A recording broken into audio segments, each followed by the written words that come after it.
నీ దారి పూల దారి ఓయి బాటసారి నీ ఆశలే ఫలించగా వరించు విజయవేరి నీ ఆశలే ఫలించగా వరించు విజయవేరి.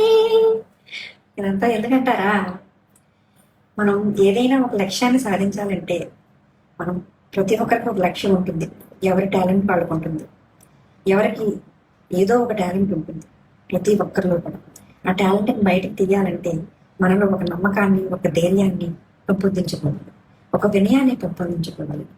ఇవన్నీ మనకు రావాలంటే మనం తప్పకుండా ధ్యానం చేయాలి. ధ్యానం చేసినప్పుడు యూనివర్స్ మనకు తప్పకుండా సహాయపడుతుంది. మనల్ని వెనక్కలాగే శక్తులు, మనల్ని నిరుత్సాహపరిచే శక్తులు చాలా ఉంటాయి. వాటిలంటిని దూరంగా పెట్టాలి. మనలో ఒక నమ్మకాన్ని పెంపొందించుకోవాలంటే దీన్ని తప్పకుండా చేయాలి. అప్పుడు మనం ఏదైనా ఆధ్యాత్మికంగా కావచ్చు, భౌతికంగా కావచ్చు, విజయాన్ని నమ్మకంతో, ధైర్యంతో ముందుకు పోగలుగుతాం. ప్రకృతికి మనం సహాయపడినప్పుడు మనకి ప్రకృతి తప్పకుండా సహాయపడుతుంది. నీతిగా, నిజాయితీగా ఉన్నప్పుడు ప్రకృతి మనకు తప్పకుండా సహాయపడుతుంది. దీనికి ఏం చేయాలంటే, ఈ సంస్థ పేరు హార్ట్ఫుల్నెస్ వాచ్. ఇది నెట్లో సెర్చ్ చేస్తే తప్పకుండా వస్తుంది. దీన్ని అందరూ ట్రై చేస్తారని ఆశిస్తున్నాను.